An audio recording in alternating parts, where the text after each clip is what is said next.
Fala, meus amigos, mais um podcast para conta. Vamos começar, mas eu não vou ancorar dessa vez. Vou dar esse prazer, essa honra. Meu grande amigo Tarek Duarte, por favor, faça as honras dessa casa. Rodolfo, beleza? Boa noite. Boa noite a todo mundo que está acompanhando essa nossa série especial, que a gente está conversando com os candidatos a presidente da Federação Paraense de Futebol.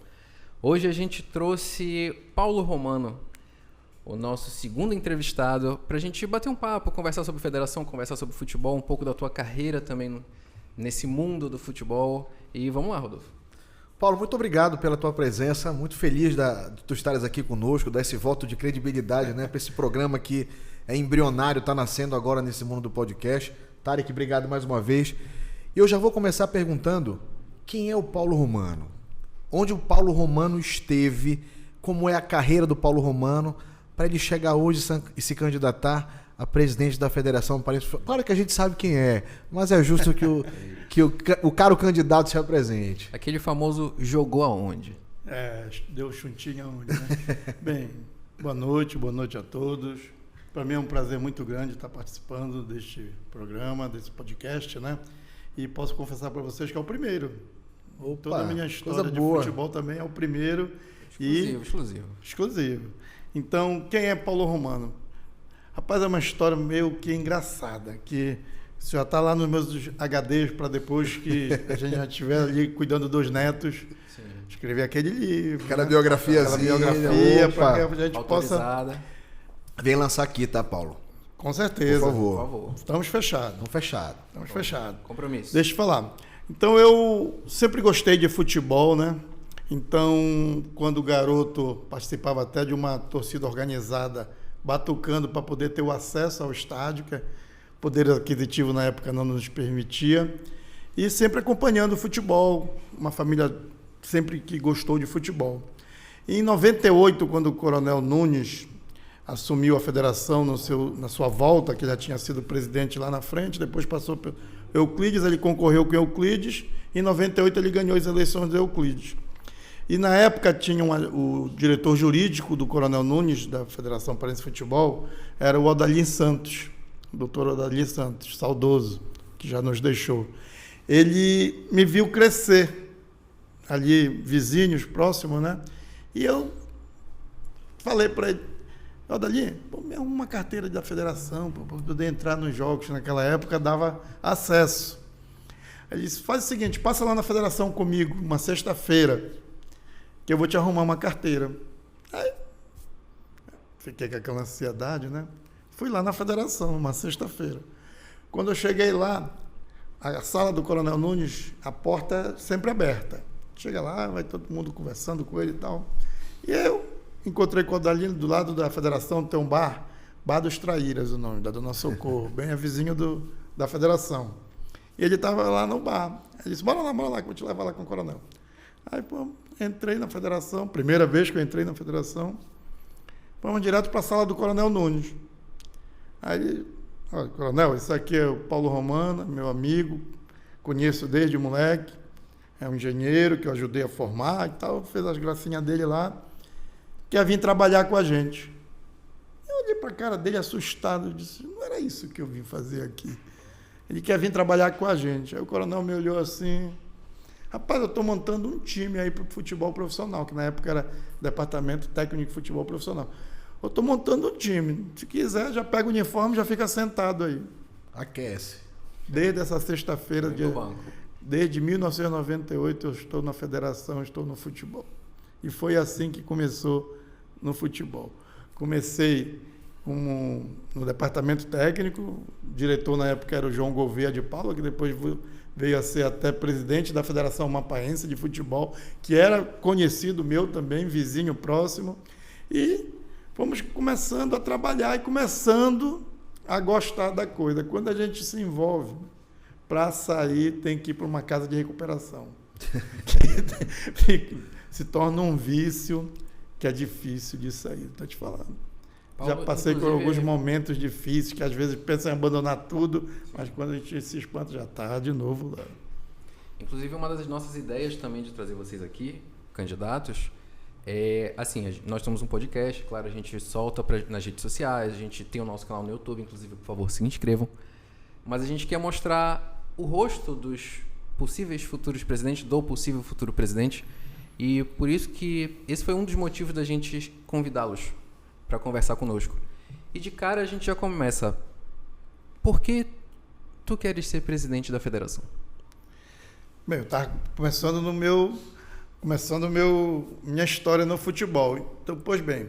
Então, a partir daquele dia, eu comecei realmente a frequentar a Federação Paraense de Futebol e comecei a passar por todos os departamentos. E também comecei a fazer vários cursos, me qualificando, me preparando, até que cheguei a ser diretor de competições. Foi o cargo mais... Já passei pela arbitragem, pelo registro, por todos os departamentos da federação. E me identifiquei com o departamento de competições. Fazer o campeonato, fazer a tabela do campeonato. Aquilo ali me identificou muito. Mas mesmo assim, fiz outros cursos de gestão da CBF, pela CBF Academy. Fiz esse curso em 2016. Então, na verdade, eu nunca deslumbrei ser o presidente da federação. Tanto é que nos meus 23 anos, até os nossos adversários, eles usam assim, mas ele está lá há 23 anos, nunca fez nada, o que é que ele vai mudar agora? Nesses meus 23 anos, eu me dediquei mais em fazer o campeonato, em fazer as competições. E, graças a Deus, as competições que eu fiz, não deu esses problemas que deram aí nesses últimos anos que tem dado. Então, quando foi na última eleição, eu até me afastei um período da federação, consegui me afastar assim de ir lá. Foi numa época que teve um problema com o time lá de Cuiarana, que era do Mário Couto, aí me trouxe várias dores de cabeça, eu me afastei. E Coronel Nunes, quando foi chamado para assumir a CBF em 2016, me chamou de volta. Estava com um ano e alguma coisa afastado da federação. Ele me chamou de volta. Eu não estava direto, sempre dando apoio em casa. Não, vem para cá para tomar conta que senão... Aí em 2016 eu voltei. Quando foi em 2017, teve eleição para a federação. E o Coronel Nunes me colocou na chapa como vice, que ele já não vinha mais, veio o Adelso como presidente. Foi o meu primeiro cargo majoritário, foi em 2017, a partir de 2017, as eleições de 2017, que na verdade nem teve eleição, nós fomos aclamados. Que aí pela primeira vez tu assumes realmente um cargo majoritário. Cargo majoritário, mas de vice. De vice. De vice. Mas continuei na função de diretor de competições, porque se você for ver o estatuto da federação, a atribuição do vice-presidente. O vice-presidente da federação, ele é acionado quando o presidente necessita. Chama o vice-presidente para representar a federação em tal lugar. Chama o vice-presidente. Ele não é obrigado a estar no dia a dia da federação. Essa é a atribuição do vice-presidente da federação. É o suporte, que é uma coisa que tem que ser mudada, que eu acredito que tem que ser mudada. E nós vamos falar disso, hein? Porque em outras federações, nosso estatuto está muito defasado, na verdade, né? Em outras federações, o vice-presidente ele tem atribuição. Por exemplo, foi volante, rapaz. Ele é vice-presidente hoje da Paulista, fez o curso de gestão comigo. Não. Volante de qual time? Ele foi volante do La Coruna, foi volante do La Corunha. Boa. Eita, peraí. Ele tem um nome com a rua dele lá em La Corunha. Você jogava com a camisa número 5. Depois a gente vai lembrar. Quando a gente quer lembrar, a gente tá me vindo o César Sampaio, mas não é o César Sampaio. Não é o César Sampaio. Aí, hoje ele é vice-presidente lá da Paulista. Então, aquilo ali, a Paulista, por exemplo, ele é o vice-presidente atuante. Ele tem as atribuições dele, tem a responsabilidade dele. Ele mexe mais com a parte de competições, parte de social. É uma atribuição do vice-presidente. Tem um vice-presidente de patrimônio. Entendi. Entendeu? Não é só o vice-presidente por ter o status de vice-presidente. Não. É o vice-presidente atuante. E é isso que a gente tem que fazer. Mas só que aqui na federação não tem. A atribuição do vice-presidente é bem pouquinha. E quando surgiu essa questão, 2022, 2021 vai ter eleição e tal, começaram a me deixar fora da gestão.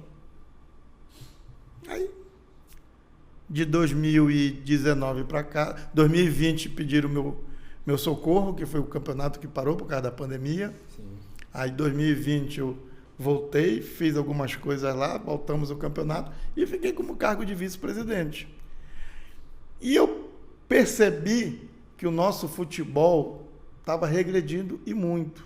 Vocês testemunharam aí que muitas coisas aconteceram, muitos atropelos, muitas coisas. E eu me senti preparado para soerguer de novo o futebol paraense. E me sinto totalmente capacitado. E digo mais, é a minha única chance até que eu digo de ser presidente, porque o estatuto só permite uma reeleição. Sim. Eu já fui eleito vice-presidente em 2017 e vou ser reeleito agora para o cargo de presidente. E o estatuto ele é bem claro que é cargo eletivo. Não importa ter sido vice, não importa ter sido presidente. Só tem direito a uma reeleição. O estatuto é bem claro. Consecutiva. Né? Consecutiva. Bem claro. Em seu artigo 14, no 32 e no 129. Ele é bem claro. Então a gente pode afirmar eletivo. Então a gente pode afirmar que o principal porquê do Paulo Romano ser candidato é para reerguer o futebol paraense. Sim, para dar uma... na verdade, é trazer a força que o futebol paraense tem na arquibancada para dentro da gestão. Perfeito. O nosso potencial hoje do futebol paraense, ele está na arquibancada. Então você tem que trazer essa força e usar essa força, inclusive junto à CBF. Entendi. Mostrar a força do futebol paraense junto à CBF. Por quê? Futebol paraense é visto. Tem um repar. Torcida vão para o estádio. Ontem eu estava saindo do estádio da Curuzu, eu fui à tarde para o jogo da Tuna e fui à noite para Curuzu. Debaixo de chuva, torcedor lá, o jogo passando ao vivo, em canal aberto, mas o torcedor lá. Radinho no ouvido. Sim. Então essa força do futebol paraense, ela tem que vir para a gestão. Hoje a Federação Paraense não tem uma academy. Nós criamos lá no início de 2017 o Instituto Coronel Nunes, que era justamente para formar os seus gestores. Nós não temos. Aí, às vezes, o cara diz, pô, o cara veio lá de fora, veio aqui, roubou, levou o dinheiro, mas quem a federação qualifica? Quem a federação forma? Não forma. Forma árbitro porque tem que formar, senão não tem.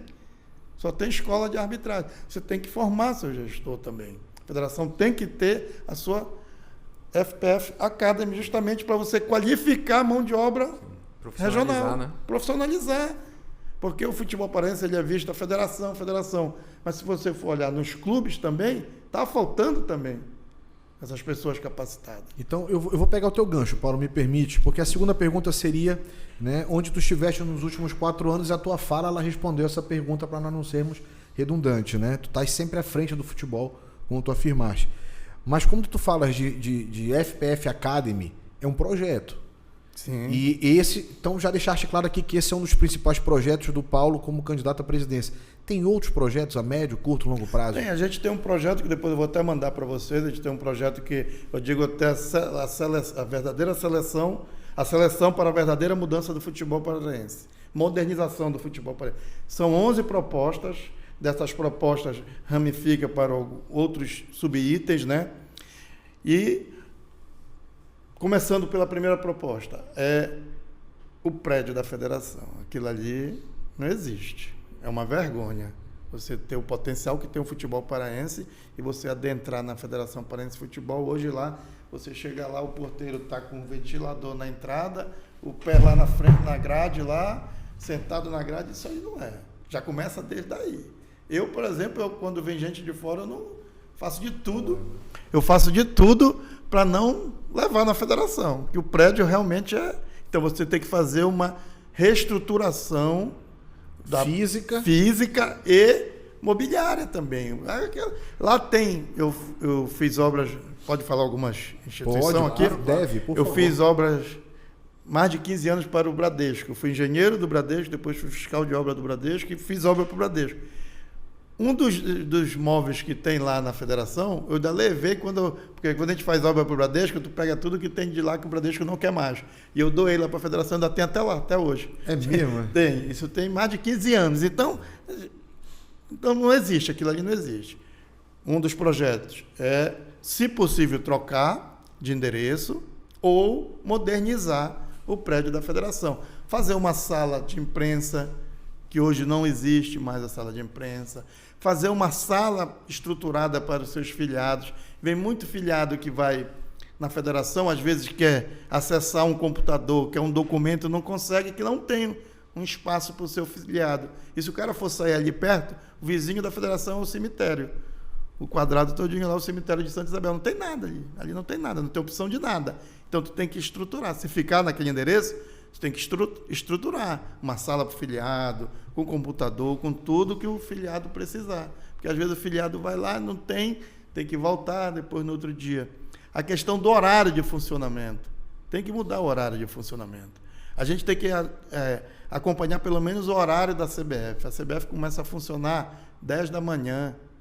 Tem ocasiões que, quando está já chegando a fase de recesso, ela antecipa para 9 horas da manhã. Tu tens que acompanhar, porque muitas das vezes, o filiado às vezes vem de longe e só vai poder ser atendido à tarde, que o horário de funcionamento é de 13 às 18. E muitas das vezes o filiado, quando ele é atendido à tarde, ele não tem como voltar para a sua cidade de origem. Então, esse horário ele tem que ser, além do que também uma das coisas do nosso projeto, por exemplo, eu sou engenheiro. Existem CREAs em Altamira, existe uma regional do CREA em Marabá, nas regiões existe esses CREAs regionalizados. A federação tem que ter também um ponto de apoio nessas regiões, por exemplo. A região aqui do Marajó, se você for ver em termos de liga agora do Marajó, são 16 ligas lá. Tem 4 ou 5 que estão com CNPJ ativo, que os caras não têm como vir. O cara, para vir do Marajó, às vezes passa 2 dias vindo de barco, mais 2 dias para voltar. Então, tu tens que fazer um apoio, tem que ter um apoio ali, numa sede próxima ali, com um sistema de internet. Você consegue resolver tudo lá, sem que a pessoa venha aqui. Quero conhecer a sede da federação. Vem, faz uma visita, conhece e volta. Mesma coisa em outras regiões, porque o Pará é muito grande, né? Então, você tem que descentralizar essa questão também de regularização. Muito embora já se tenha todo um sistema online que possa ser feito de onde você estiver. A pandemia prova isso, né? A pandemia nos provou isso. A pandemia veio mostrar isso, na verdade. Né? Veio mostrar, né? Veio mostrar. Encarou, botou na vitrine que dá para você resolver. Questão de calendário, categorias de base. Não existe categoria de base. Uma das coisas também, abrir um parênteses aqui, que é muito importante. Nós não temos estrutura no futebol paraense. Não temos estrutura. Nosso campeonato agora é uma prova viva disso aí. O aperreio que se passou para se fazer um campeonato. Rodada sendo suspensa, falta de estádios. Então, eu te falo isso porque eu faço parte da Comissão Nacional de Inspeção de Estádios da CBF desde quando ela foi instituída. Isso aí já vai mais de 15 anos. O Vigílio Elísio, na época, diretor de competições, quando logo começou o Estatuto do Torcedor ali, ele criou essa comissão de inspeção de estádios, e eu faço parte dela. Os caras lá na CBF me chamam até de Jurássico Parque. Olha, esse aí vem da época dos dinossauros aí. Então, eu sou o mais antigo da comissão. E lá, quando eu estou lá, o pessoal critica a gente aqui. Mas lá não tem, porque eu não posso fazer vistoria nos nossos estádios. Sim. Eu faço em outros estados. Questão de ética, né? Até para comprometimento, claro. Né? Aí vem um outro colega e faz a vistoria dos estádios aqui que são utilizados para as competições da CBF. O cara fala, digo, meu amigo, a gente não tem estrutura. Não tem. Qual é o problema disso tudo? Hoje, por exemplo, nós temos 12 equipes disputando o Campeonato Paraense da primeira divisão. Se tu for olhar das 12, quem tem estádio próprio? Paysandu, Remo, Tuna, Castanhal? Não. Não, Castanhal não tem realmente. Falha minha. Um outro que é particular nessa história toda aí é o Diogão, lá em Bragança, mas que não é de nenhum dos 2 clubes. Sim. É do Zé Diogo. Aí depois tu vai para estádios ou estadual ou municipal. E quando envolve funcionalismo público, as dificuldades são maiores. Aumenta, né? E quando o prefeito não gosta do cara que está como presidente do clube, é pior ainda. Nossa. Então, esse é um calcanhar de Aquiles também no Campeonato Paraense, na estrutura do futebol paraense. A gente tem aí 23 clubes disputando uma segunda divisão. Cadê a estrutura para atender esses 23 clubes disputando? Então, não adianta de aumentar a quantidade de participantes e diminuir grosseiramente a qualidade. Às vezes eu sou criticado por falar que é melhor você fazer um campeonato qualificado com 8 do que fazer com 16. Com 16 dá audiência, mas vai dar muitas críticas. Então, a estrutura do futebol paraense precisa ser repensada e já. Qual seria ideal para ti, Paulo? Em que sentido? De quantidade de clubes. 8. Não, veja bem. Em termos de público, nós temos público para 12, 16. Certo. Em termos de estrutura, 8. Entendi. Estrutura 8. Mas o que é que acontece? Hoje, por exemplo, nós temos um patrocínio do governo. O que ganha menos ganha em torno de R$400 mil, entre Funtelpa e Bampará. Isso ontem, numa reunião na Funtelpa, eu falei sobre isso. Tem que tirar dessa verba, deixar retido na fonte, um valor para a estrutura do estádio. Para mexer no gramado, mexer no vestiário, para poder tu vender um produto bom. Porque eu digo, uma vez eu falei, inclusive, para o Mário Couto, que ele era o presidente do Santa Cruz de Cuiarama.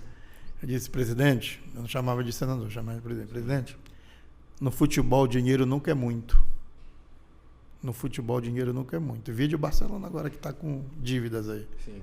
Então, no futebol, dinheiro nunca é muito. Então, tu tens que deixar retido na fonte.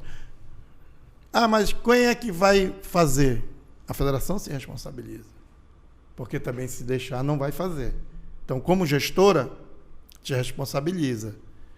Cria-se uma comissão. Nós tínhamos uma comissão estadual aqui de vistoria de estádio. Eu já fui presidente dessa comissão. Então, cria-se uma comissão e vai fazer a vistoria com bastante antecedência, para não passar o que nós estamos passando. Por exemplo, a Tuna não jogou a Copa do Brasil dela no estádio dela. E a Copa do Brasil é uma Copa que a CBF tem um prazer que ela seja jogada em todos os lugares. Mas por que não jogou? Por falta de estrutura nos seus vestiários. Não é tanto o gramado da Tuna. O gramado passava. Vocês viram os jogos aí da Copa do Brasil em estádios com gramado pior. Gramado pior. Mas não tem a estrutura o SMAC está querendo jogar o feminino na Tuna e não está conseguindo por causa do vestiário da Tuna. Sim. Entendeu? Então, isso tudo, enquanto a gente não der esse olhar para a estrutura do nosso futebol, a gente vai ficar rodando em círculo, vai ficar enxugando o gelo, vai ficar dependendo do Mangueirão agora, mas nem todos os jogos tem que ser jogados no Mangueirão, com a regionalização do futebol. Temos alguns estádios bons? Temos. O de Santarém, infelizmente, para esse ano está fechado. O de Paragominas melhorou bastante. O de Paraupebas não é da prefeitura, mas é da Liga de Paraupebas, mas é um bom estádio. O Zinho Oliveira tem tido uma boa manutenção e está saindo o estádio de Marabá, o novo estádio, que já está num projeto... Faz tempo isso. Faz tempo. Aí o prefeito atual voltou agora com esse projeto. Então, é isso que a gente tem que pensar. Porque... como é que a gente vai fazer categoria de base no futebol paraense? Para mim, não existe categoria de base. Quem tem uma boa estrutura agora é o Castanhal, que está com uma boa estrutura na base. A Desportiva, infelizmente, não conseguiu levar em frente o seu projeto. O Remo comprou agora o CT lá do Carajás. O Paysandu está patinando aí para ver se consegue fazer o CT dele. Onde é que tu forma a tua base aqui? Onde é que é formada a base do futebol paraense? Não é formado. É o talento puro do jogador. Um Pikachu é o talento do Pikachu. E o mercado lá fora enxerga isso. Que futebol é negócio. E a bocanha, né? Não, o futebol é negócio. Não, eu digo assim, o mercado enxerga isso. Como é que vem comprar um jogador aqui? Onde é que esse jogador foi formado? Sim. Perfeito. Aí, de vez em quando, surge um Pikachu, surge um Rony, surge o Ganso, como surgiu o Giovani mais lá atrás. Ou vários jogadores. A gente tem matéria-prima. Olha, tem posso contar uma historinha rápida? Deve, o microfone é seu. Tem agora recente, nessas viagens de campanha de eleição, que eu nem sabia que existia isso, que tinha que viajar mesmo. Está sendo, inclusive, entrevistado hoje, né, como candidato. Que eu sou do futebol, não sei ser político, mas às vezes o cara tem que jogo de cintura. Eu cheguei em Capanema, que eu estava com uma obra em Capanema, eu nem fui para questão de campanha, eu estava com obra em Capanema mesmo. Aí estava um repórter comigo, eu vou reservar o nome dele aqui. Ele disse, tu não quer falar com o presidente da Liga daqui? Eu digo, será? Eu nem marquei nada com o cara. Tu não está em campanha? Eu digo, não, estou trabalhando. Mas aí o cara pode saber que tu estás aqui, tu é vice-presidente da federação, não vai falar com o cara. Tá? Então vê isso. Conseguiram o telefone do presidente da Liga de Capanema. Parrancho o nome dele. Aí, vamos lá, tal. Ele é meio assim, um cara meio daqueles antigão, sabe? Linha dura. Linha dura. Quando vocês querem voto, vocês vêm aqui. Eu digo, não, deixa eu te falar um negócio, mestre. Eu não vim aqui falar em eleição. Eu vim aqui porque eu sou vice-presidente da federação e eu estou na sua cidade. De repente o senhor vai saber, olha, o Paulo Romano estava aqui em Capanema, nem me procurou. Então, não, então senta aí, sentamos do lado de fora da casa dele, no pátio. Aí com essa vem, começou a amolecer o coração dele, começamos a bater papo. Aí disse para mim, olha, eu tenho um neto aí, senhor que tem muito conhecimento, eu tenho um neto aí, avô, meu neto é craque, eu digo, já fica com o pé atrás, avô, craque e tal. Ele está aqui, ele jogava ali no Caeté, mas deu saudade da namorada dele, ele veio embora, largou tudo, está aí. Chamei o garoto. Aí eu vi, uma estrutura boa de jogador, aí peguei a carteira dele, aí mandei o pessoal pesquisar como é que está a situação dele. Tinha contrato de 17 anos, contrato de amador com o Caeté, mas estava livre, porque contrato de amador e tal. Disse para ele, olha, eu posso botar ele em Remo, Paysandu, em qualquer time que o senhor quiser. Eu vejo agora aqui o Castanhal, aqui próximo, tem uma estrutura boa, se der saudade ele vem dormir aqui, no outro dia ele volta para ir treinar, vizinho aqui. Aí peguei e falei para o Elinho, presidente do Castanhal. Mas eu mandar um abraço, viu, Elinho? Te esperando aqui, meu irmão. Por favor, venha. De verdade, venha. Elinho, gente boa. Gente boa. Contribui bastante com o crescimento do futebol paraense. Aí eu falei pro Elinho, bora ver. Rapaz, nessas nossas andanças, né, eu acabei até que não me liguei assim no garoto. Aí o Elinho levou ele para lá. O moleque treinou, com 3 dias o moleque subiu pro time de profissionais. Ele começou a trabalhar, a treinar com o sub-20. No terceiro treino, sobe pro time para treinar com os profissionais. Resumindo, ano passado ele jogou brasileiro pelo Castanhal. Gabriel, o nome do garoto. É volante o Gabriel, né? Não, esse outro Gabriel que foi pro Fluminense, agora outro. É outro. Esse Gabriel, vou te dizer onde é que ele tá. Aí, fui assistir uma final do campeonato da Liga de Castanhal, sub-20. Aí o Castanhal, como tem vários garotos, fez o Castanhal A e o Castanhal B. E, por coincidência, o Castanhal A e o Castanhal B decidiram a final. E o Edson, que era o presidente da Liga de Castanhal, fez a final no dia do aniversário do Castanhal. Deu para ele botar na tabela. Eu fui lá assistir. Foi num domingo. No sábado, o Castanhal tinha jogado a Série D em Rio Branco. Não sei qual é o time lá de Rio Branco. O Gabriel jogou lá. Aí terminou o jogo, vieram embora. E ele jogou no domingo lá nesse jogo do CT. Jogou um tempo só. Foi quando eu vi ele jogando. O Jean, lembra do Jean que está trabalhando lá em Castanhal? Que era o príncipe do Jean? Príncipe do Bainão. Príncipe do Bainão. O Jean estava do meu lado assistindo. Eu digo, Jean, esse moleque joga bola mesmo? E o convite está feito, Jean. O convite está feito. Está convidando os grandes nomes. Aí o Jean disse, Paulo, ele joga mais do que eu jogava. Toma. E eu olhando o moleque jogando, o moleque bom de bola mesmo. Bola. O Elinho já fez um contrato longo com o garoto. Já segurou. O Castanhal não ia disputar a Copinha, Copa São Paulo. Aí o Elinho Pan emprestou o garoto para o Linense, time de empresário, para dar uma vitrine para o garoto. Emprestou. Aí depois o Castanhal ganhou uma vaga e foi, mas já tinha emprestado e ele jogou pelo Linense. E eu assisti o jogo do Linense. Ele entrou no segundo tempo, no primeiro jogo, ele estava gripado, entrou no segundo tempo, fez 2 gols, 1 gol de falta e foi concorrer ao prêmio Denner, né, que Copa São Paulo faz. Né? O gol da rodada. Gol da rodada. E o garoto lá, eu digo, rapaz, esse moleque é bom de bola. Até liguei pro Elinho, Faltou a gente discutir um negócio, eu me esqueci de te entregar minha documentação, que eu sou o procurador dele. Aí, o Eline começou a rir. Hoje o garoto está no Vila Nova de Goiás, já foi para o Vila Nova, assinou um contrato de futebol, de profissional com Vila Nova de Goiás, da 2ª divisão do Brasileiro, com 18 anos de idade. Olha só. Então, talento, Nós temos. muito. Quantos Gabriéis a gente não vê por aí? Que a gente não vê, de fato. Agora, e estrutura para esses talentos? Aonde tu vai fazer com que... Nessa questão da estrutura, até uma coisa que a gente tem costumado conversar com os candidatos, são 2 perguntas, na verdade. Primeiro, tu falas de estruturar o campeonato, pensar melhor o estado todo como um estado para receber o futebol. A federação, tem dinheiro para reestruturar? E 2, como vai ser essa transparência desses recursos para poder aproximar do torcedor e até das pessoas que do meio do futebol verem o trabalho da federação sendo aplicado? Obrigado até pela pergunta. Primeiro, questão da federação ter dinheiro. A Federação Paraense de Futebol, sua renda, o capital da Federação Paraense de Futebol, ela vive de taxas de transferências, 10% da arrecadação dos jogos, dos campeonatos de futebol profissional, 10%. De cada jogo, né? De cada jogo. Tem jogo que, você sabe que a maioria dos jogos é quando envolve Remo e Paysandu. A grande maioria. Então, e hoje, praticamente, essas rendas estão menores. Sim.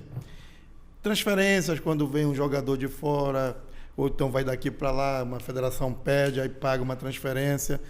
E também de um recurso que vem da CBF. Salvo engano, agora aumentou para 100 mil. Isso aí eu nunca procurei saber lá, mas salvo engano é 100 mil reais que a CBF ela dá para que a federação se mantenha. Esse é a renda que a federação tem. Mas ela tem um potencial, a federação ela tem uma marca forte. O futebol paraense é uma marca forte. É uma marca que precisa ser trabalhada melhor. Como eu falei ainda há pouco. Nós temos o que muitos não têm, um torcedor apaixonado. Que essa marca, essa potência, ela tem que vir da arquibancada para a gestão. Porque se não vier, e tem que vir já, com o campeonato que nós tivemos esse agora, que está tendo, o torcedor começa a se afastar. Por mais amor que tenha, mas ele começa a se afastar. O acesso é ruim. Não existe mais o torcedor sentar em cimento para assistir um jogo. O torcedor pegar chuva para assistir um jogo. Isso tudo tem que ser repensado. Isso vai ser do dia para a noite? Não, mas tem que ser. Tem que começar. Porque se não começar, volto a dizer, a gente vai começando a ficar para trás. Maranhão já está na nossa frente. Macapá está começando a se arrumar. Então a gente tem que começar. Então tem que usar esse potencial e não ficar sentado no colo do governo. O futebol paraense ele deu uma estacionada depois que ele sentou no colo do governo. Resolve o problema da primeira divisão e o resto. Tu resolveste só da primeira divisão, tu resolveste um problema que hoje são 12 clubes, antes eram 8. E o resto? Futebol não é só isso. O que é que a Federação Paulista faz? Os grandes têm vida própria, têm os seus patrocinadores, seguro. Ela fortalece os menores para tu ter um campeonato competitivo. A gente vê o campeão do interior também, né? O campeão do interior. Calendário também tem que ser dado a mais. Mas para ter calendário tem que ter estrutura. Então é um elo que tem que ter. Um puxa o outro. Não adianta, por exemplo. Já fiz campeonato sub-20 com 40 equipes. Das 40, 12 não apresentaram local para jogar, o resto não tem. Então eu tinha que fazer umas mágicas ali para poder. Enquanto a gente não trabalhar isso, não adianta. A gente vai estar dando aqui sorte para que a gente possa conseguir ter ainda esse torcedor indo para os estádios. Nós falamos agora há pouco ali em off.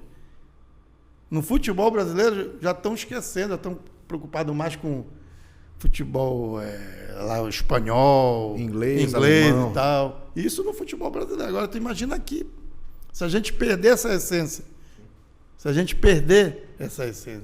entendeu? Então tem que ir atrás desses recursos. E nós temos potenciais aqui. A Vale do Rio Doce não patrocina. Já levaram um projeto para a Vale do Rio Doce? Um projeto profissional? Ou vai lá e vai só pedir? Não tem só que ir lá e só pedir. E um dos que são candidato a vice da nossa chapa, posso falar aqui também? Pode, deve. É o Reinaldo Gonçalves, que é o dono das farmácias Reina Farma, é o dono da faculdade Examais. Ele vem para isso, para buscar parceiros, para trazer parceiros privados. Governo do Estado, precisa ser agraciado com o título de grande benemérito do futebol paraense. Precisa. Mas a gente não pode sentar no colo do governo. Não pode só sentar no colo do governo. Às vezes eu fico assim olhando, rapaz, segunda divisão, mas se o governo não patrocinar, a gente não disputa. Não disputa. Nós somos uma das únicas, acho que quase a única federação que tem verba pública. E temos que louvar a isso. Mas isso tem que ser dado uma contrapartida de melhoria. Não podemos estar o tempo todo sentados no colo do governo, fazer de conta que estamos fazendo futebol. Não pode. Não pode isso. Não pode. Paulo, na tua fala, eu vi uma preocupação muito grande com o interior. Eu até fiz no outro podcast com outro candidato a pergunta que eu vou te fazer agora. Eu escutei o comentário de um amigo empresário, dirigente de um dos clubes do interior, né? Também eu reservo o nome, né? Que fonte a gente protege. Isso. E olhando o logo da federação, ele diz assim, eu acho que tem que mudar o logo. Em vez do P tem que botar o B. Federação Belemense de Futebol. Porque ela não atende o Pará. Tu concordas com isso? Isso não são palavras minhas, tá? Estou abrindo aspas aqui dessa afirmação de um amigo. Veja bem, em termos de futebol profissional, a gente pode dizer que era muito restrito à região metropolitana. Diziam até que era um campeonato só daqui de Belém, mas Santa Isabel, mais longe que era Castanhal. Vocês lembram disso, né? Sim, lógico. Quando o Coronel assumiu a federação em 98, foi um projeto pessoal dele de fazer realmente a interiorização do futebol profissional. E hoje é uma realidade. Só que hoje é uma realidade que precisa ser de novo arrumada. Tem muita gente querendo vir, mas sem um projeto... Sem um preparo, né? Sem um preparo, querendo participar. Essa que é a verdade. Quando se fala em não atender o Pará como um todo, aí a federação realmente não tem capacidade de atender o Pará como um todo, que eu acabei de falar. Por isso falava de estruturar os interiores para isso. Precisa de estruturar. Os polos também. Os polos. Então é um foco teu a reestruturação realmente física da coisa. Sim. E a digitalização desses processos. Sim, claro. E a interiorização. Interiorização. E trazer para a gestão do futebol paraense, não é só para a gestão da federação, o profissionalismo. O profissionalismo. Não podemos mais estar trabalhando com abnegados. Em qualquer área. Em qualquer área. Não é só no futebol. Principalmente no futebol. Já viram o volume de dinheiro que mexe o futebol? Então não tem como. Agora o cara... Não, se der tempo eu vou lá. Não é se der tempo eu vou lá. Tu tem que ser o profissional do futebol. Tu tens que ser o profissional do futebol. A questão que é muito tocada aqui, que a federação só olha para as ligas na época de eleição. Isso eu posso te dizer que eu comecei a estudar a fundo agora quando eu fui ser candidato. Porque, na minha verdade, eu sempre fui da área do futebol profissional, das categorias de base da federação. As ligas eu acompanhava muito quando era com o Coronel Nunes. Mas eu ia geralmente para uma final, que o Coronel sempre gostou de ir, eu ia acompanhando ele. Ter o conhecimento a fundo do futebol praticado pelas ligas, eu comecei agora. de 1 ano e meio para cá. E realmente a gente percebe que se não houver um trabalho macro, isso eu tenho falado onde eu tenho passado, se não houver um trabalho macro de recuperação das ligas esportivas, elas vão deixar de existir. Em termos de Federação Paraense de Futebol, claro. Que hoje, o que é que acontece? Nós temos 118 ligas filiadas, 118, ali, acho que recuperaram 2, agora chegou em 120. 120 ligas filiadas, das quais só 71 estão com CNPJ ativo. Ou seja, quase que meio a meio ali. Sim. Então, se não houver um trabalho de recuperação dessas ligas, elas vão deixar de existir para a Federação Paraense de Futebol. O que é que acontece hoje? As ligas, elas, muitas, quase todas, elas trabalham conforme a prefeitura dá o apoio. Muito pouco tem vida própria. Por exemplo, a de Paraupebas é uma liga que ela tem vida própria, que eu conheci. De Xinguara é uma liga que tem vida própria. Algumas ligas têm, mas a grande maioria depende de acordo com o que o prefeito te oferece. E se tu não for do lado do prefeito, aí abandona. E os clubes da liga, por sua vez, ficam na mesma situação. Perde o interesse. Porque tu faz qualquer campeonato hoje, tu dá 10 mil de prêmio. Como é que tu vai prender um clube numa liga? Só para disputar um campeonato e no final ganhar uma medalha, um troféu? Isso aí, já sabe que isso aí já passou. Tu tens que ter essa motivação, tu tens que ter esse trabalho. As ligas, elas precisam ser recuperadas administrativamente, porque hoje elas trabalham para que seja feita a Copa, que eles chamam lá, a Copa Rural, que é uma Copa Rural. São clubes que não são filiados à liga. Muitos deles não têm nem CNPJ, não são pessoas jurídicas. Amador mesmo, né? Amador do amador mesmo. Amador do amador. Amador do amador. Que são, tipo uma competição aberta da liga. Tem um apoio da prefeitura, ela faz aquela competição, mas que para a federação, enquanto instituição, aquele campeonato não tem validade. Não tem validade. Não existe. Não existe. Então, isso tudo também, falei para eles, em termos de federação, se não houver um trabalho de recuperação e da autoestima também. Porque você vê lá que tem presidente de liga que ele não tem como fazer as coisas acontecerem. E precisa desse apoio também. A federação tem que estar também engajada nesse aí. Ou então, deixa de lado e cruza os braços. Mas não é por aí. Porque as ligas já foram grandes celeiros de craques também. Vários jogadores vieram das competições de... Pô, é muito bom a gente esperar os campeonatos de final do interior, jogado no Mangueirão, jogado na Tuna, no Baenão, na Curuzu. E eu falo para ele, isso é um sonho de um garoto do interior vir fazer uma final jogando aqui num desses estádios. Pisar no Mangueirão. E isso tem que ser recuperado, isso tem que ser resgatado. Tem que voltar a ser o sonho dos jogadores. Tem que ser resgatado. Faz parte do processo, né, de construção do atleta. Faz. A federação, o papel da federação que eu vejo em termos de liga. Porque se falar muito, dá dinheiro para a liga. A federação não tem. O cara que prometer que vai dar dinheiro para a liga, não existe. Pode fazer um projeto através da Secretaria Estadual, através das Secretarias Municipais, e tu dá material didático para as ligas. O que é material didático? Bola, colete, uniforme, material, para que as ligas possam, pelo menos, não ter essa despesa. Enquanto competições, porque tem as competições que são feitas pela liga e tem as competições que são feitas pela federação. As competições feitas pela federação, a federação tem que dar toda a estrutura para as ligas. Logística. Eu acho um absurdo hoje a federação vai dar um curso de atualização de arbitragem para uma liga do interior. Às vezes reúne várias ligas. As ligas têm que pagar um instrutor que vai lá. É o mínimo que a federação tem que fazer.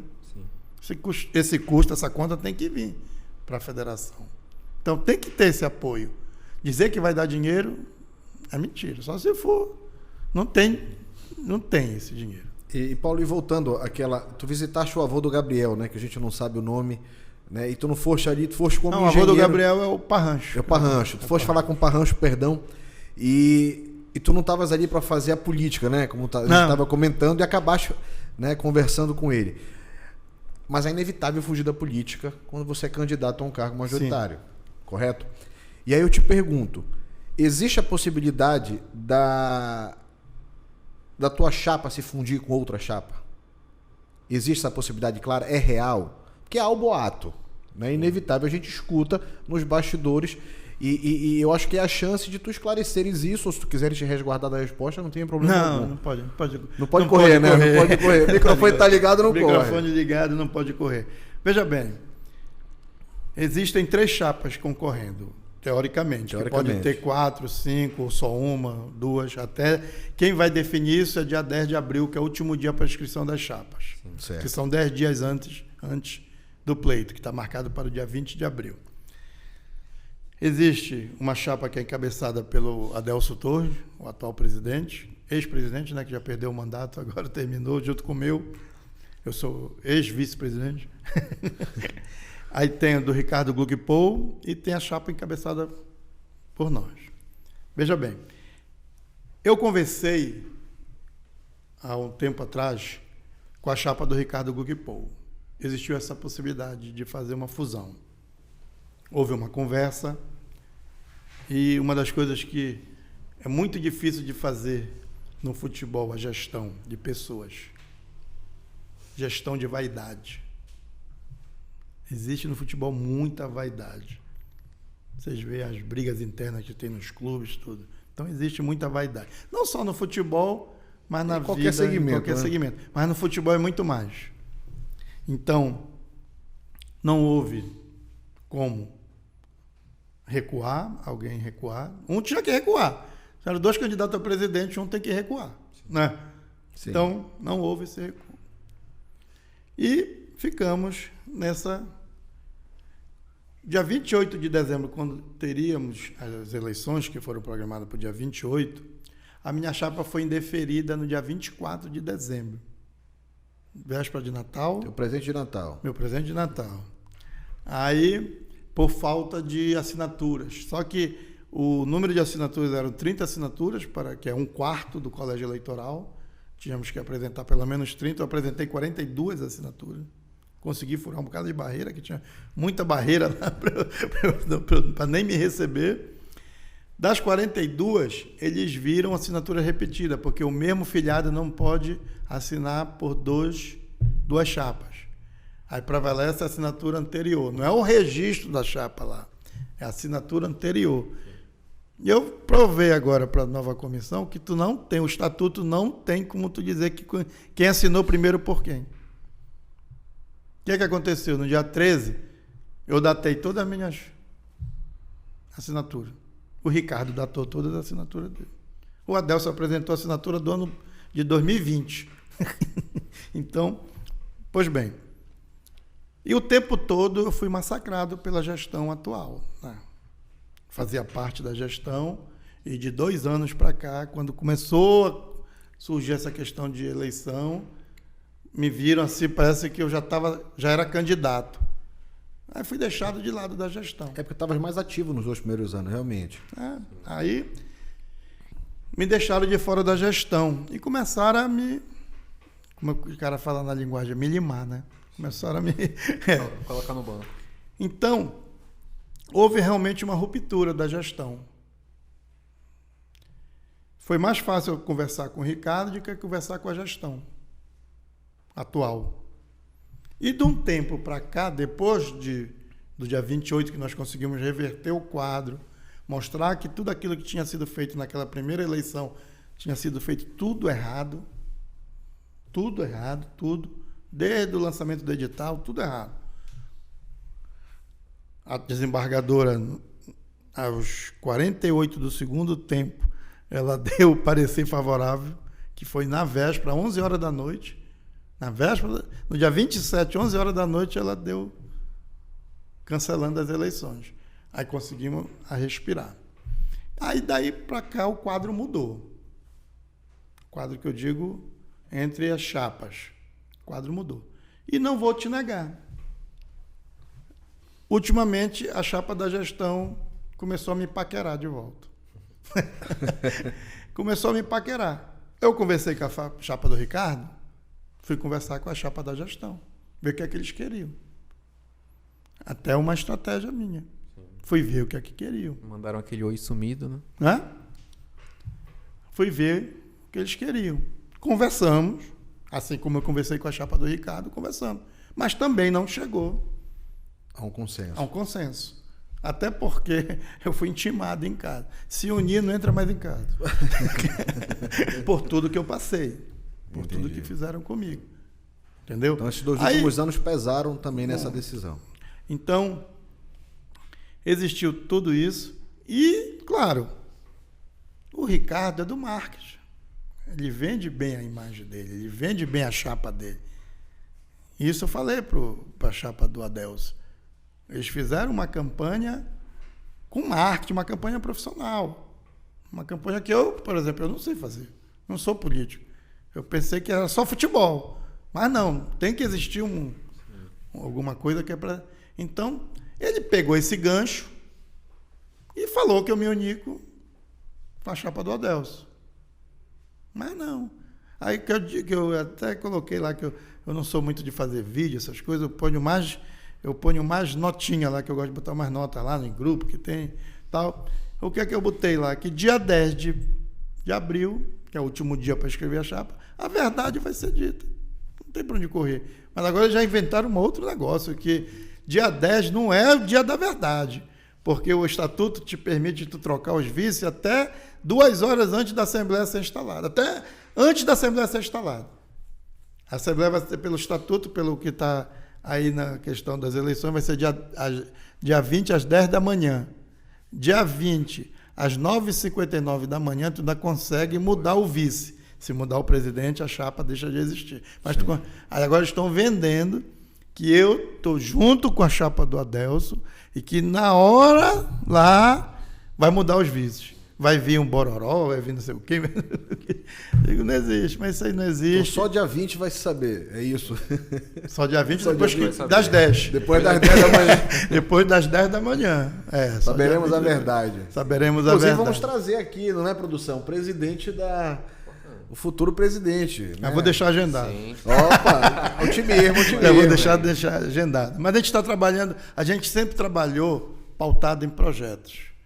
É que eu digo, eu não sei ser político. O que é que eu fiz nas minhas visitas? Mostrei o que a gente tem, o projeto que a gente tem, o que a gente pensa, o que é bom para o futebol, o que realmente vai dar uma nova roupagem ao nosso futebol e deixa a pessoa à vontade. A pessoa vai ter que ter a consciência. E sempre digo, é bom escutar todo mundo. Porque às vezes o cara vem aqui te vender uma mentira... O cara não vai, o cara está te vendendo ali que é teu voto só. Depois de que te votares, entendeu? Por exemplo, uma coisa que está acontecendo agora. Tiraram tiraram 39 ligas do edital. 39, eram 71, vieram 32. Tiraram 40, que depois veio a Liga de Maracanã. Tiraram 40. Essas 40 ligas, eu tenho mantido um contato, estão todos com raiva, porque depois que tiraram elas, esqueceram delas. Então o cara foi lá, vendeu algumas coisas, mas era justamente por causa do voto. Não é um comprometimento de fazer. Vender uma coisa que não vai ser feita. Então, eu não sou assim. Eu até digo, eu sou ruim nesse negócio de pedir voto. Eu vou lá, faço aquilo que está dentro do projeto, explico o que a gente tem, é isso, e vou-me embora. Até o pessoal diz, rapaz, mas tu tem que pegar a assinatura. Eu digo, acho que a pessoa tem que ter consciência, né? De que está ali decidindo uma coisa que ela tem que pensar, pô, isso aqui foi bom para mim, isso aqui não foi, eu vou ficar com isso aqui. Respeito. Olha, pode falar, né? Pode. Por favor. Eu não vou falar o nome, que é só para... Tem um cara que é da Lidesp, né? Que é a Lidesp, que é o Ricardo Oliveira, o vice-presidente na chapa do Ricardo Gluckpol. O vice-presidente, um dos membros lá da Lidesp, ele é de uma liga. Ele disputou o campeonato que a federação fez agora entre as ligas. Eu sei que ele não vota em mim, eu sei que ele é comprometido com a Lidesp, mas me pediu uma ajuda e eu ajudei. Porque o cara estava sem condições de levar a seleção dele para ir jogar. Eu podia dizer, não, vou te ajudar, mas o que é que tu vai me dar em troca? Não, eu sei que não vai votar em mim. Entendeu? Entendi. Então, a gente acha que tem que fazer assim de coração aberto. Quando você faz de coração aberto as coisas, acho que não adianta tu falar uma coisa e praticar outra. Na minha vida sempre foi assim. Sim. Eu sempre fui assim. Não adianta. Eu não sei querer chegar aqui contigo e falar, olha, vou te dar umas 30 dessas aqui, só para te agradar, não. A gente tem que falar aquilo que está dentro das tuas possibilidades, dentro que está no teu coração. Eu sou assim. Mas a minha vida foi assim. E ajudo pessoas assim, do próprio futebol. E nunca falei nada para ninguém. Vai atrás do pessoal do futebol feminino. Pergunta o que é que eu faço por eles. Inclusive uma pergunta nossa, né, Jânio? Sim. A gente ia entrar nesse assunto exatamente. Vai atrás do futebol feminino. Pergunta o que é que eu faço por eles. Mas não divulgo, para mim não interessa a divulgação. Porque as pessoas que fazem, querem divulgação, não está fazendo com o coração. Está fazendo para se promover. E eu deixo assim, deixo as pessoas julgarem. As que estão envolvidas ali naquele negócio. Entendeu? Deixa elas julgarem. As que são envolvidas. Paulo, inclusive, já que a gente entrou nesse assunto, eu vou aproveitar logo, né? Por favor. A gente conversou com a Graciete Maués aqui no podcast e ela disse que agora, como presidente interina da federação, ela reativou o departamento de futebol feminino. Então a gente queria saber como é a tua visão e a visão da tua chapa para o futebol feminino do estado. Acabei de falar que eu sou um dos maiores incentivadores do futebol feminino aqui no Pará. Isso aí tu pode perguntar para quem faz o futebol no Pará. Não é para quem participou agora desse campeonato, que nós tivemos 21 clubes femininos disputando, que era só para somar um voto a mais para a eleição. Abriu agora a inscrição, parece que só tem uns 5, 6 lá que vão disputar o campeonato. Então, o futebol feminino, ele sempre existiu. Inclusive, o futebol feminino no Brasil, o Pará é um dos pioneiros, com Detetive Bastos, lá no Independente. Formiga, surgiram tudo para cá. Então, o futebol feminino do Pará existe há muito tempo. E tudo começou com o Detetive Bastos. Me lembro que uma vez ele, logo em 98, quando o Coronel chegou, ele fez um campeonato feminino. A final foi ali na Tuna. Aí o troféu era Rosa Nunes, a esposa do Coronel, né? Coronel, vou botar, vai fazer a média com o presidente, né? Vou botar o nome do troféu Rosa Nunes. Colocou, a dona Rosa foi lá para a final. Rapaz, rolou uma briga num jogo. Dona Rosa, pode tirar meu nome desse troféu, que eu não quero o meu nome desse troféu. Então, veja bem, o futebol feminino, desde o legado que ficou da Copa do Mundo do Brasil, que o legado é o seguinte: as cidades que não foram sede da Copa, que ficaram de fora de sede da Copa, a FIFA é obrigada a fazer o que eles chamam de legado, deixar um legado lá. Até hoje esse dinheiro, com essas questões de CBF, tudo ainda está... a maioria do dinheiro para esse legado, ele está preso ainda na FIFA para ser repassado para a CBF. Então, e um dos maiores incentivos que a FIFA quer que dê é para o futebol feminino.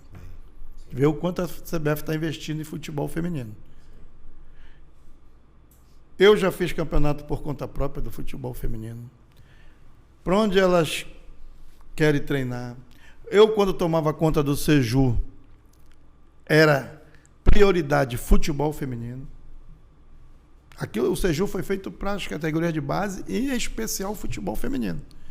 Então, isso aí ficar tranquilo.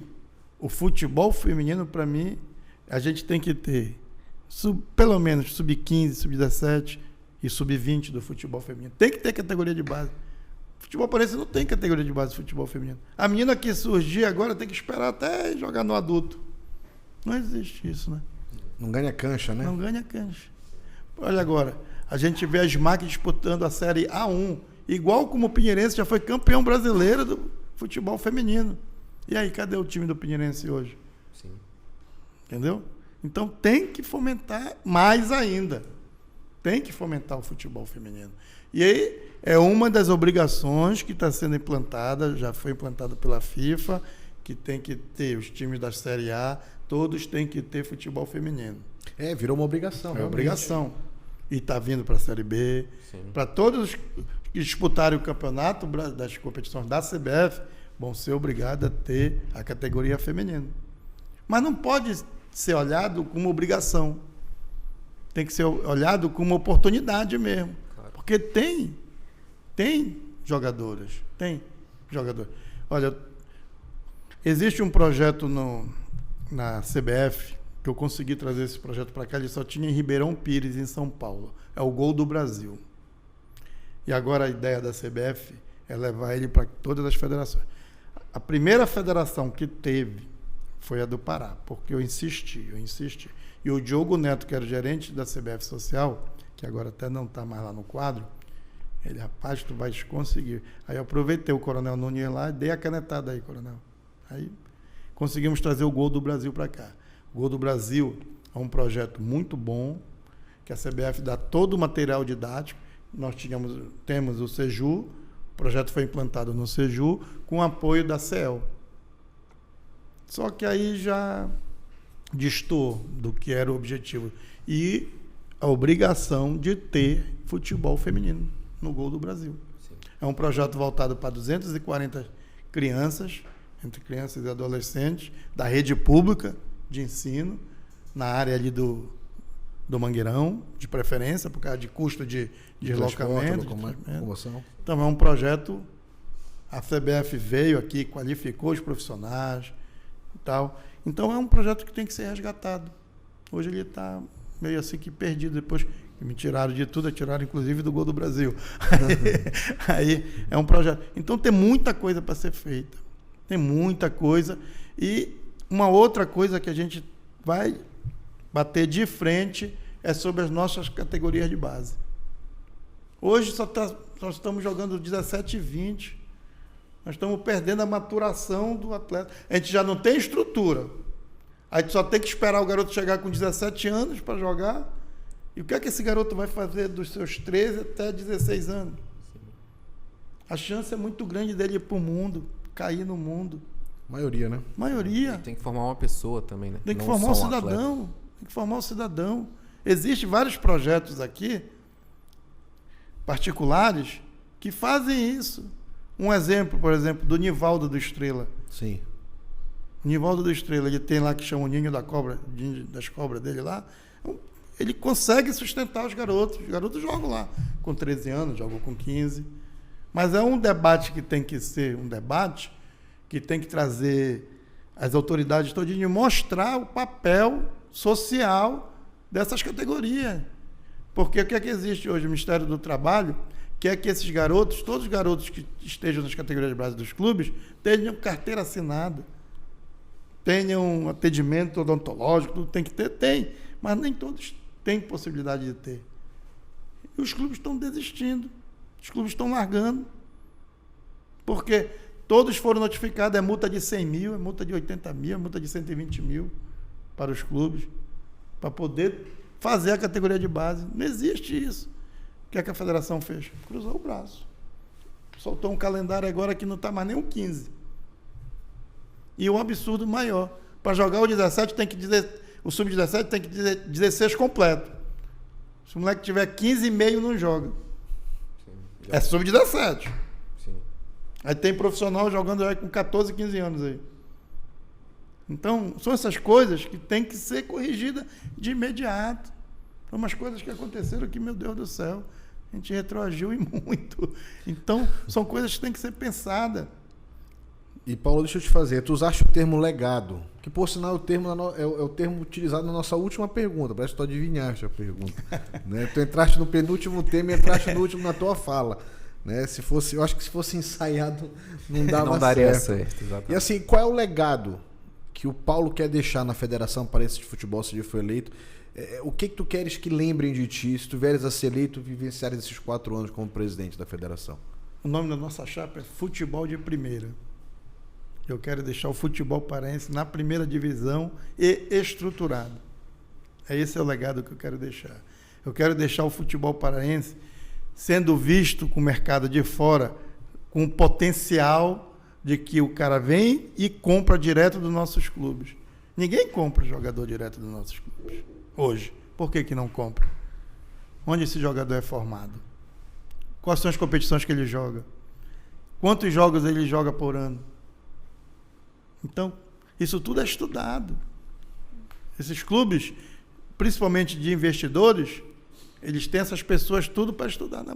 Vai lá, tem um cara lá que é bom, traz só ele. Mas traz só ele. Não vai trazer pelo clube. É isso que a gente tem que deixar.